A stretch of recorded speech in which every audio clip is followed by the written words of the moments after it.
Friends, नमस्कार। आज की वीडियो में मैं बात करूंगा पिशाच योग की। यदि यह योग किसी की कुंडली में लग्न भाव में बन जाता है तो वह व्यक्ति अत्यधिक कष्ट पाता है और उस कष्ट से छुटकारा पाने के उपाय की चर्चा करेंगे आज। और यह भी देखेंगे कि कौन से ग्रहों के प्लेसमेंट होने की वजह से यह पिशाच योग बनता है हमारी कुंडली में।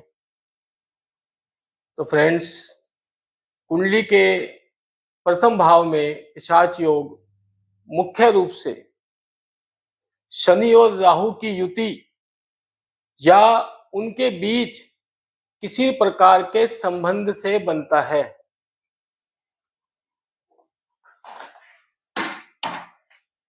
ये मैंने चार्ट बनाया है, देखो शनि और राहु यहाँ बैठे हुए हैं, तो शनि और राहु की यहाँ पे युति हो रही है, दोनों इकट्ठे बैठे हुए हैं, तो ये पिशाच योग बन रहा है इस तरह से।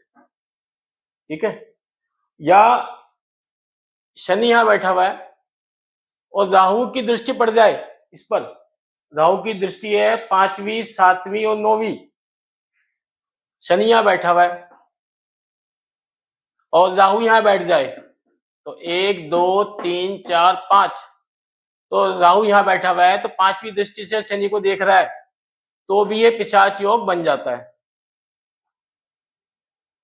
या 7वीं दृष्टि से देख रहा है, यहाँ बैठ जाए, यहाँ बैठ जाए राहु और 7वीं दृष्टि से शनि को देखे, तो भी ये पिशाच योग बन जाता है।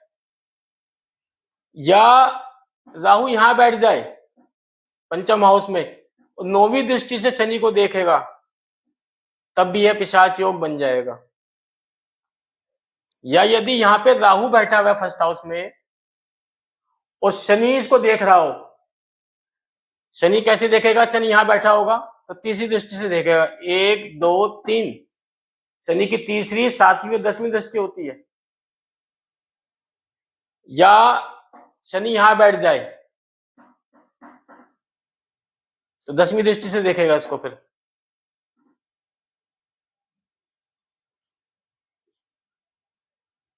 तो ये होगी दृष्टियां। तो शनि और राहु या तो साथ में बैठे हो या एक दूसरे पर दृष्टि डाल रहे हो, एक दूसरा लग्न पे बैठा हुआ है और जो इनमें से जो दूसरा है शनि या राहु, वो अपनी दृष्टि डाल रहा है, तो इनके बीच संबंध बन जाता है।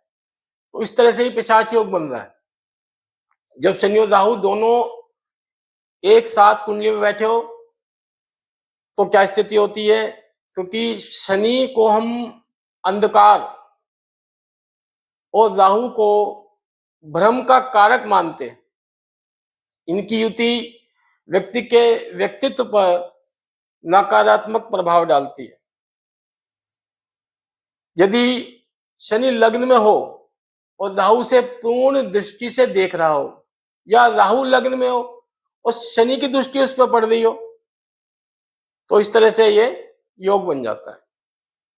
ये प्राचीन ग्रंथ है जातक तत्वम, उसके अनुसार यदि बात करें तो चंद्रमा और राहु लग्न में स्थित हो और केंद्र या त्रिकोण भावों में क्रूर ग्रह बैठे हो, तब भी यह पिशाच योग बन जाता है।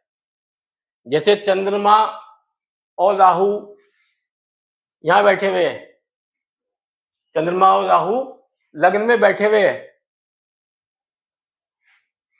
और क्रूर ग्रह या पापी ग्रह केंद्र में बैठे हो। ये केंद्र स्थान है चारों और ये तीनों त्रिकोण स्थान है। ये हमारे खास ऑस्पिशियस हाउसेस होते हैं और शुभ हाउसेस होते हैं। इनमें यदि बैठ जाए क्रूर ग्रह या पाप ग्रह, मंगल, शनि, सूर्य, राहु, ये बैठ जाए और लग्न में कौन बैठा हुआ है? चंद्रमा और राहु, तो भी ये पिशाच योग बन जाता है। यदि सूर्य और राहु लग्न में हो और त्रिकोण भाव में पाप ग्रह हो, तब भी यह योग बन जाता है। सूर्य और राहु यहां बैठे हुए हैं और त्रिकोण में पाप ग्रह बैठे हुए हैं, यहाँ पे 5वें और 9वें भाव में यदि पाप ग्रह बैठे हुए हैं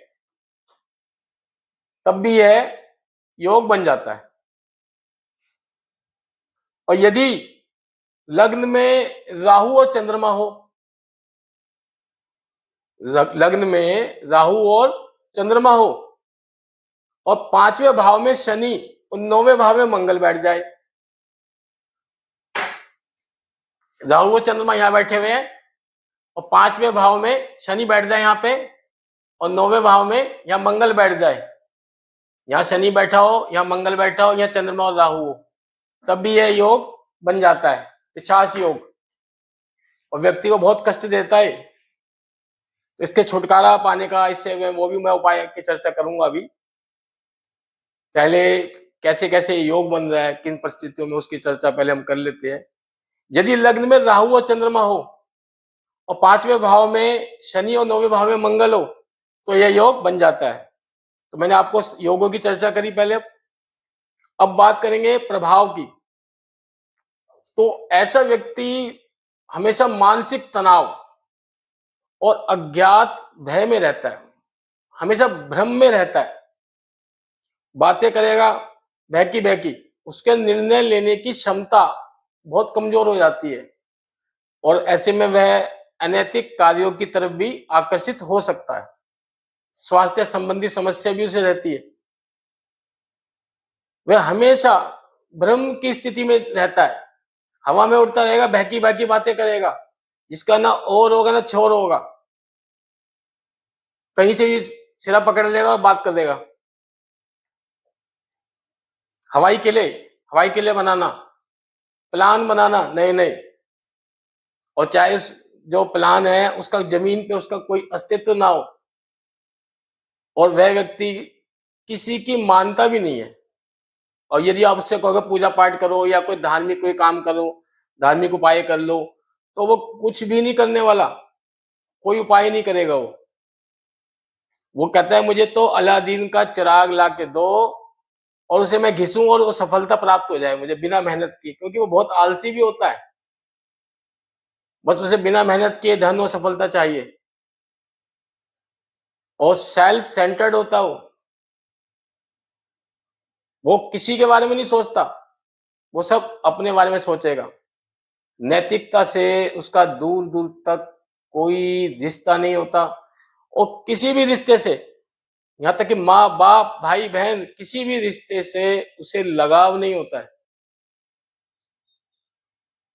कोई प्यार नहीं होता किसी से, वह सब अपने बारे में सोचता है। ऐसे व्यक्ति का यदि विवाह होता है तो बहुत विलंब से होता है, और विवाह में भी जो है उसके जबरदस्त तनाव रहता है। ये समस्या उसकी जिंदगी भर की समस्या है, ये मान के चलो। यदि ये योग बन रहे तो उसका हमें उपाय करना चाहिए। उपाय में आप मंगलवार को और शनिवार को हनुमान जी को सिंदूर चढ़ाए हुए व्यक्ति और हनुमान चालीसा का पाठ करें, और शनिवार के दिन पीपल के पेड़ के नीचे शाम के समय सरसों के तेल का दिया जलाए, ओम प्राम प्रीम प्रोम सा शनिश्चराय नमः का जाप करें।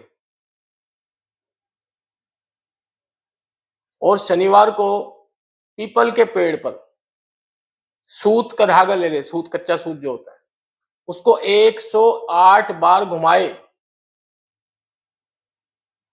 पेड़ पे, 108 बार से सूत को घुमाओ, लपेटो और परिक्रमा करो उसकी, और बोलते हुए ओम नमो भगवते वासुदेवाय नमः का जाप करते हुए पीपल के पेड़ पर 108 बार सूत लपेटना है शनिवार के दिन। महामृत्युंजय का जाप कर सकते हो, वो भी अत्यंत प्रभावी होता है। या शनिवार को 5.25 किलो काले तिल 11 शनिवार तक करना है। 11 शनिवार तक 5.25 किलो काले तिल या सरसों के तेल का दान करे। ये 11 शनिवार तक लगातार करना पड़ेगा। मैं बहुत सारे उपाय बताऊंगा और आप अपनी सुविधा अनुसार उन उपायों को कर सकते हैं। शिवलिंग पर शनिवार को बेलपत्र, गंगा जल और दूध अर्पित करें और ओम नमः शिवाय का जाप करें। या शनिवार को जटा वाला नारियल लेकर के 7 बार अपने सिर से एंटी क्लॉकवाइज घुमा करके बहते हुए पानी में प्रवाहित करें तो भी कष्ट से छुटकारा मिल सकता है।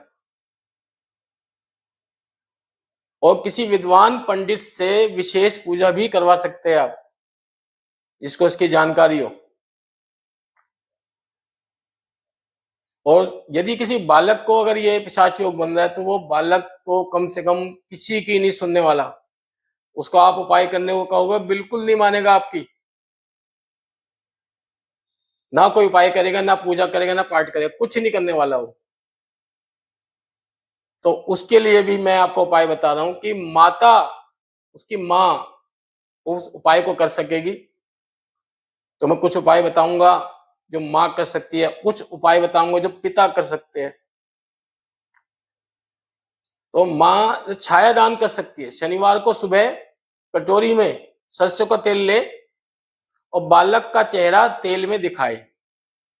अगर वो बच्चा जिद्दी होगा, बहुत ज्यादा मानेगा नहीं जल्दी से, चेहरा ना दिखाए तो सिर से 7 बार एंटी क्लॉकवाइज घुमा करके उस तेल को दान कर दो, जो शनिचर का दान लेने वाले होते हैं, या शनि मंदिर में रख दो।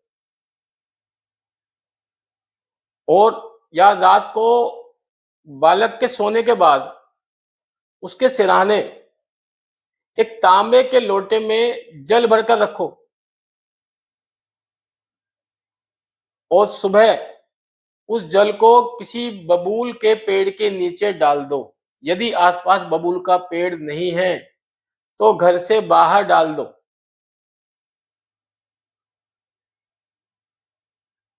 माता रोज बालक का नाम और उसका गोत्र बोलकर संकल्प ले कि मैं अपने पुत्र या पुत्री जो भी है फिर उसका नाम लेकर के